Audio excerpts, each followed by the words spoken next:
Alhamdulillah wassalatu wassalamu ala rasulillahi sallallahu alayhi wasallam wa ba'd.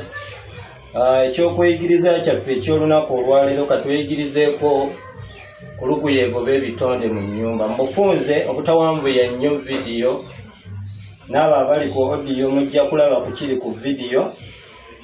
Lukuya y'okugoba ebitonde ebikyamu mu nnyumba. Tubeera n'ebitonde mu nnyumba nga bitulemesa buli kimu, bisula bitutugomya naye nga tetubiraba.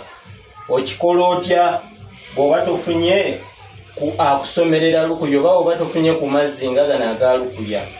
Atugamba Abu Nadhiri Hashimu atunyumiza ng'agamba Ibn Qasim mutabani wa Qasim, kuntu ara fi dari, nalinga ndaba mu nnyumba yange ebintu ebinkyankalanya nga buli wenyingiramu amaloboozi gasituka ne gagamba gatya, nga gagambibwa ng'owulira amaloboozi nga fakira nga gagamba, ya Ibn Nadhiri, owange gwe mutabani, owange gwe Abu Nadhiri, owange gwe taata wa Nadhiri, hawil darina, beera ng'ova mu nnyumba yaffe, ng'amakulu amajini gamugobamu gamugamba tuviire mu nnyumba yaffe, tetukwagalamu.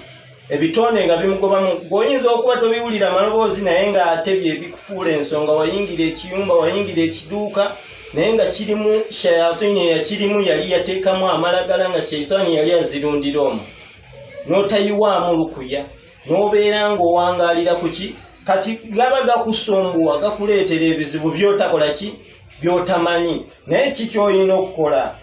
Atugamba we yatuuka ku mbeera eyo, fasitaddala amuru, ensonga neeyitirira neebeera nga yayitirira nga amajini gali mu nnyumba gamufubutulamu gamugamba hawil darina, banga ova mu nnyumba yaffe. N'agamba fakatabtu, nalaba ensonga empitiriddeko n'empandiikira yani yawandiikira Ibn Idrisa Kufa.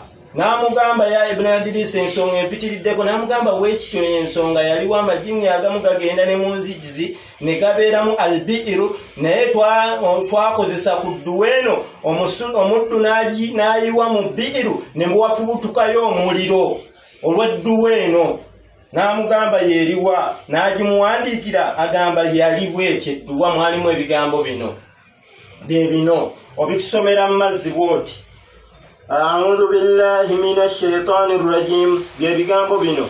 Bismillahi amsayna Allahu alladhi laysa minhu shay'un mumtina'u, wa bi'izzati Allahi allati la turamu wa la tudam, wa bisultani Allahi almani'u nahtajibu, wa bi asma'ihi alhusna كلها عائد من الأبالسه، ومن شر الشياطين الإنس والجن، ومن شر كل معلن أو مسر، ومن شر ما يكمن بالليل ويخرج بالنهار أو يكمن بالنهار ويخرج بالليل، ومن شر ما خلق وذرى وبرى، ومن شر إبليس وجنوده، ومن شر كل دابة أنت آخذ بناصيتها إن ربي على صراط مستقيم. نوسما آية 10 ezisooka ku surati Saffat. Agamba wenabisoma netandika omumaasa mu nnyumba nempulira amaloboozi nga gagamba la tahriquna, totwokya, tuleke tukuviire naye totwokya. Gano amazzi gano agasomeddwamu edduwa ng'ezo bw'ogayiwa mu nnyumba shayatini oboozi okyozikobamu, gamugamba totwokya, leka tukuviire. Kiri kitya kuggwa omuntu waliwo owangaala nga ne mu nnyumba ye temulimu wadde lukuya, tomanyi gisoma ate tofaayo ginoonya.